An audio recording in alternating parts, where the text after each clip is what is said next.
Assalamualaikum warahmatullahi wabarakatuh. Syukur alhamdulillah kita bisa berjumpa pada kesempatan ini dalam mata kuliah elektronika daya. Kita akan membahas mengenai electrical drive, yaitu sistem penggerak pada motor-motor atau sistem pengontrol pada motor-motor listrik.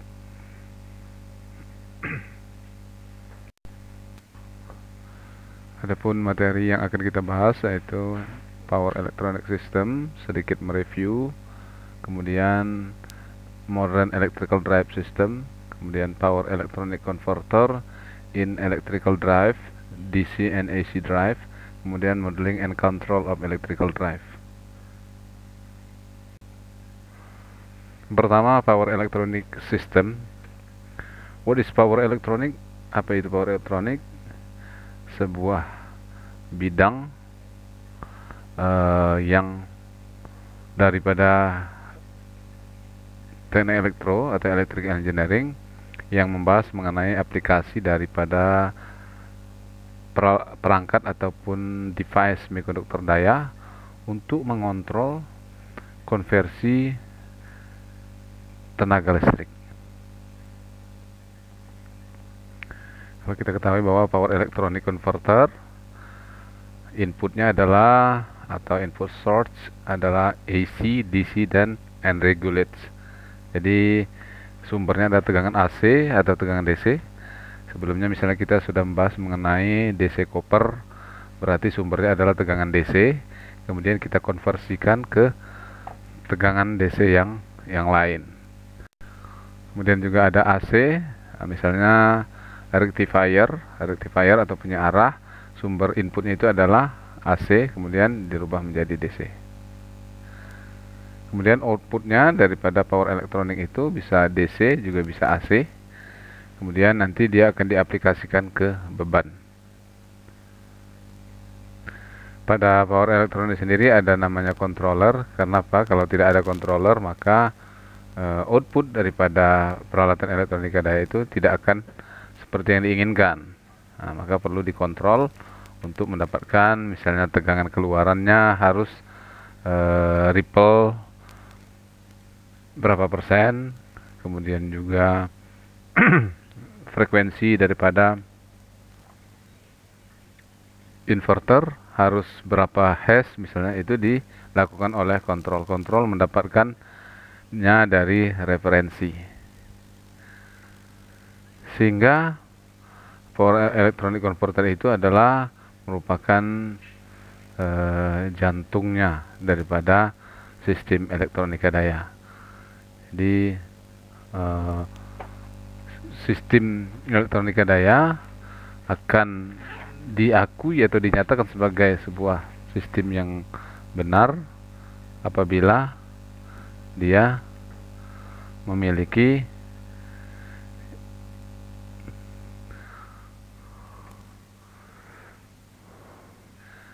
maka dia akan menjadi sempurna. Nah, sekarang power elektronik ada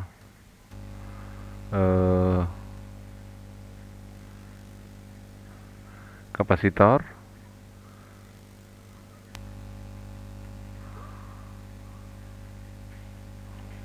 kemudian ada juga induktor, kemudian ada juga jadi kenapa kita harus menggunakan peralatan atau perangkat elektronika daya atau power elektronik? Yang pertama adalah improvement in power semiconductor fabrication. Seperti yang kita ketahui bahwa pabrikasi semikonduktor itu sudah tertentu berupa power integrated module atau PIM, kemudian intelligent power module atau IPM. Kemudian decline cost in power semiconductor untuk mengatasi biaya pada semikonduktor daya. Kemudian berikutnya adalah advancement in semiconductor fabrication.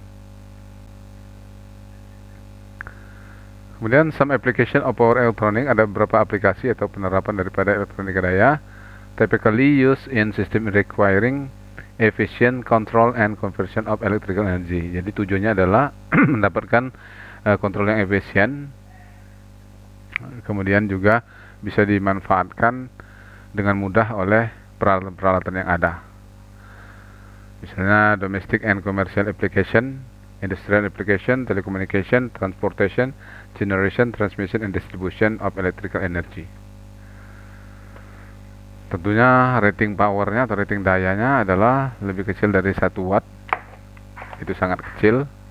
Kemudian puluhan atau bahkan ratusan watt untuk misalnya pada komputer.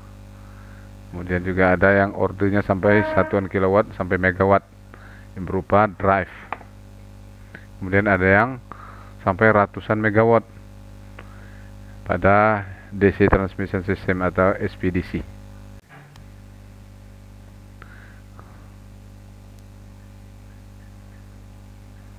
Ini sumber tegangannya, kemudian ini sumber tegangan, kemudian motor AC. Ini kecepatannya tetap. Kemudian ada DC generator. Kemudian DC generator nanti akan mensuplai sebuah motor DC. Baru ini bebannya. Speednya bisa divariabelkan dengan mengatur tegangan daripada motor DC ini. Motor DC dapat diatur tegangannya adalah dengan kumparan medannya, menaikkan atau Nah, untuk typical modern electric drive system, maka tidak lagi menggunakan seperti itu. Jadi perangkat elektronika daya, kemudian ada power in atau daya masukan, kemudian motor, kemudian ke beban. Jadi tidak ada lagi komponen motor untuk menggerakkan generator tadi. Daya masukannya dari, katakanlah contohnya dari PLN, kemudian memasuki komponen elektronika daya langsung ke motornya untuk memutar beban. Dengan menggunakan tentunya power elektronik ini diberikan kontrol atau pengaturan dengan mengambil referensinya. Kemudian juga dia akan bisa mendapatkan kontrol atau mengontrol dengan mengambil feedback daripada motor yang digerakkan oleh peralatan elektronik daya ini. Sehingga power electronic converternya dari electrical energy yang unregulated menjadi electrical energy yang regulate atau yang bisa diatur. Kemudian electric motor dari electrical energy menjadi mechanical energy. Jadi pada sisi ini power in-nya yang tidak bisa diatur atau yang fix dari PLN, kemudian sudah menggunakan peralatan elektronika daya, dia sudah bisa diatur untuk mendapatkan kecepatan motor listrik ini. Motor listrik memanfaatkan energi listrik, kemudian dia menghasilkan energi mekanik sesuai dengan kebutuhan daripada energi mekanik oleh beban. Maka di sini ada contoh daripada VSD application. Yang di sini sebelah kiri constant speed, kemudian yang di kanan adalah variable speed drive. Kalau kita lihat yang constant speed ada supply, kemudian ada motor, kemudian langsung masuk ke pompa. Pompa ada valve-nya.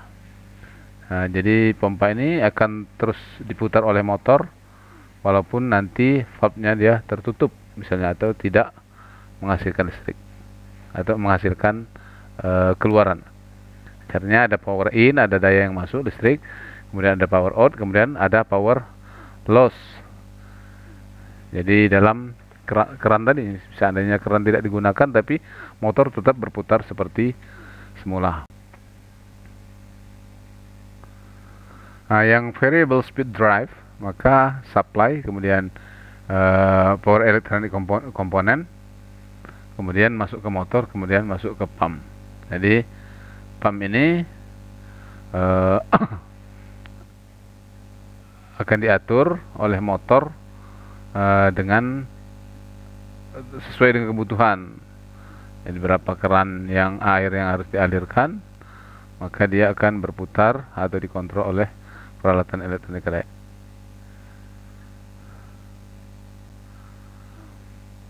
Kemudian lagi example on VSD application.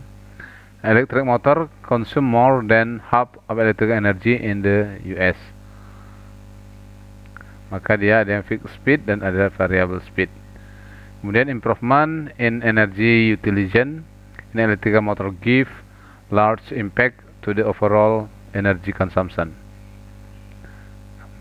Bagaimana caranya? Dengan menghilangkan fixed speed atau kecepatan yang tetap tadi dengan motor dengan kecepatan tadi dengan variable speed drive. Kemudian using the high efficiency motor, menggunakan motor dengan efisiensi tinggi. Kemudian improve the existing power converter based drive system dengan menggunakan konverter daya yang sudah ada berdasarkan sistem penggeraknya. Nah, kalau DC drive, jadi ada perbedaan antara AC drive dan DC drive.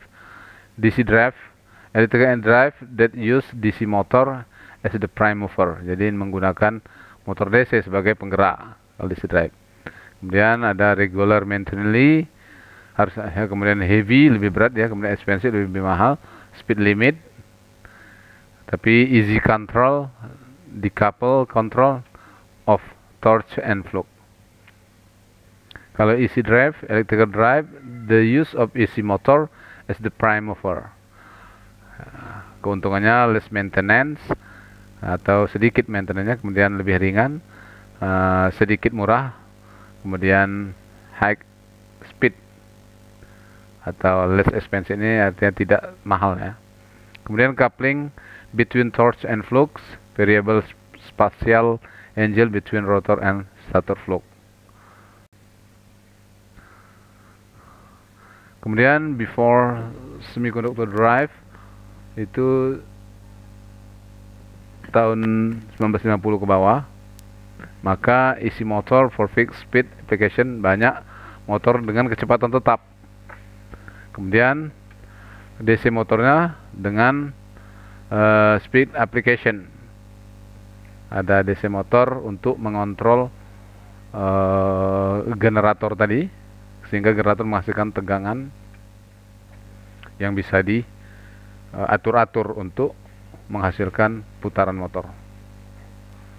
Kemudian setelah ditemukan semikonduktor pada tahun 60-an, variable frequency source available dapat mengatur frekuensi dengan variabel. Kemudian AC motor variable speed application. Kemudian coupling between flux and torque control, bisa mengontrol torsi dan flux. Itu semua adalah untuk mengontrol kecepatan daripada motor atau tenaga daripada motor. Kemudian application limit to medium performance application, fans, blower, compressor, scale control. Kemudian high performance application dominated by DC motor, traction, elevator, servos, dan lain sebagainya.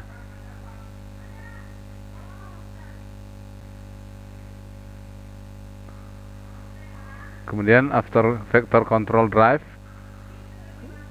tahun 80-an, maka AC motor menggunakan high performance application seperti elevator, traksi ini motor traksi, motor servos, motor pengaturan. Kemudian AC motor favorable dan DC motor. Motor AC menjadi lebih diminati daripada motor DC karena kontrolnya lebih kompleks dan lebih mahal motor DC ini. Kemudian cost of microprocessor atau semiconductor decreasing, ketika harga microprocessor dan semiconductor turun, maka motor akan kembali menggunakan DC motor.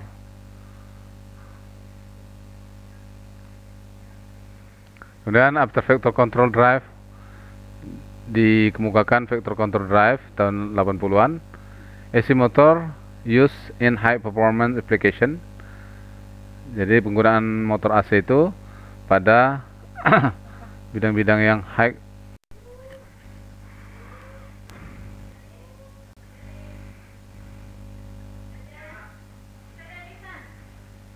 Ini adalah sejarah penggunaan AC drive dan DC drive.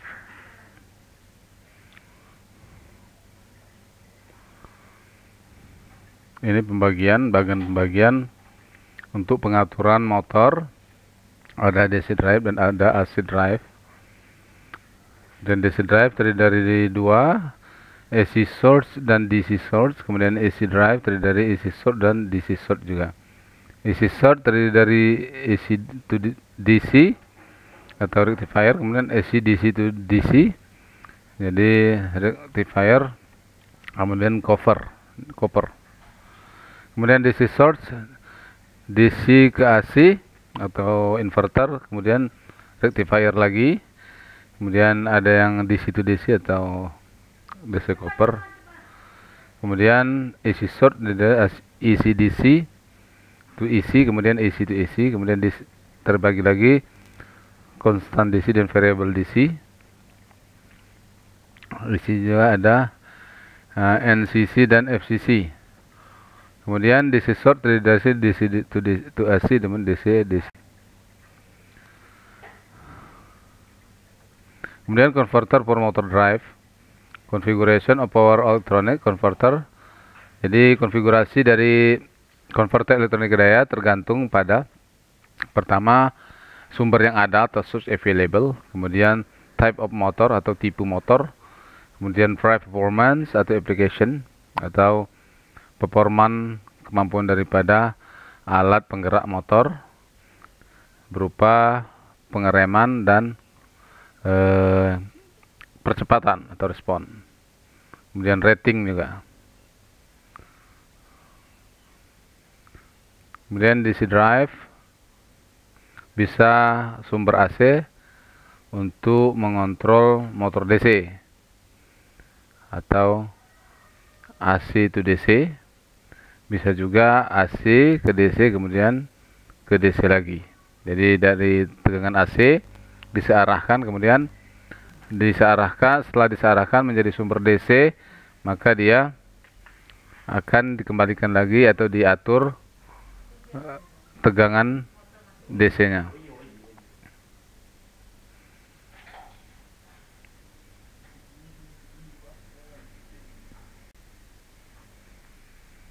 Ini dia DC drive AC ke DC.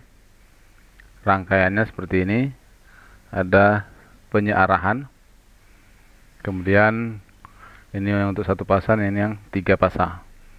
Jadi bisa mengatur kecepatan daripada motor tersebut dengan ini SCR. SCR ini yang akan mengontrol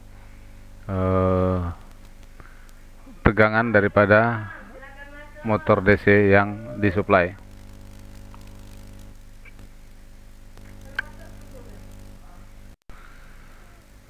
Ini gambar gelombangnya.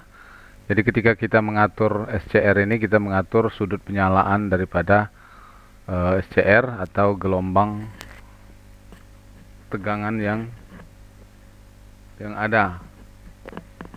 Untuk 3 pasang ini dia, sehingga hasilnya akan lebih rata dibandingkan dengan yang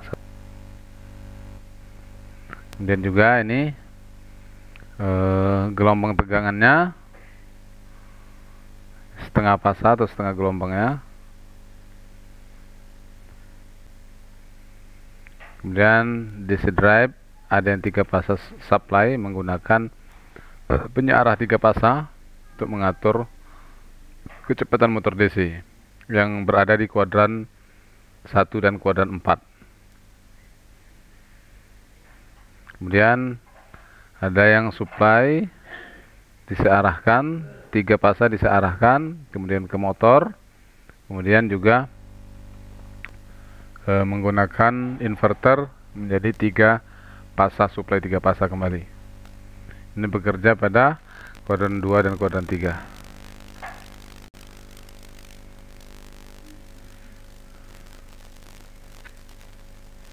Ini lagi rangkaian kompleknya dengan peralatan kontrol untuk penyalaan atau pengaturan motornya. Ini AC berubah menjadi DC, kemudian berubah menjadi DC lagi atau DC yang diatur. Ini contoh rangkaiannya.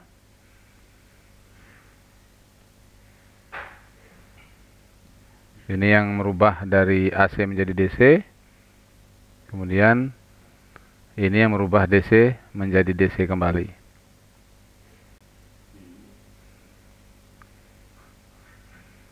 Ini yang rangkaian pengaturan motor DC dengan menggunakan sistem 2 kuadran 1 dan kuadran 2.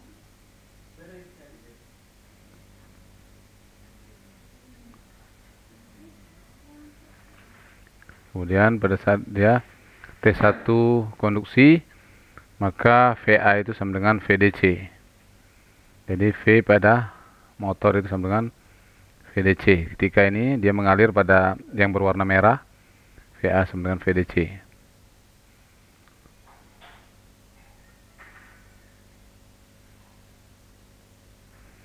Ketika D2 yang konduksi, maka tegangan pada motor sama dengan 0. Berikutnya dan seterusnya seperti itu. Kuadran 1 rata-rata tegangan menjadi lebih besar daripada GGL listriknya.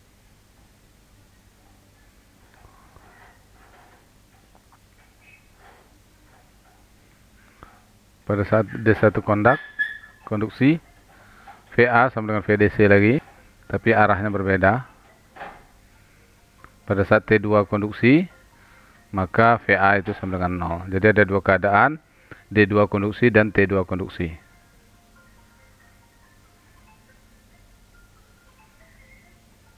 Pada kuadran 2, tegangan rata-rata dibuat lebih kecil daripada tegangan GGL induksi, sehingga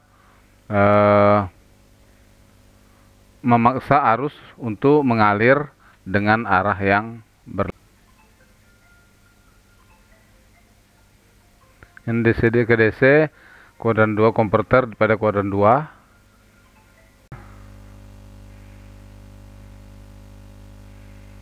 Ketika Q1 yang konduksi, kemudian VA sama dengan VDC ketika Q1 dan Q2 yang on. Berikutnya ketika D4 dan D3 yang on, maka VA sama dengan minus VDC. Kemudian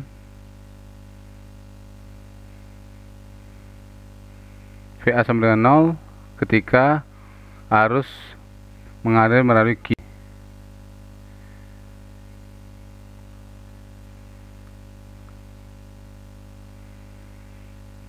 Arus negatif ketika VA sama dengan VDC ketika D1 dan 2 on. Kemudian ketika Q3 dan Q4 yang on, maka VA sama dengan minus VDC.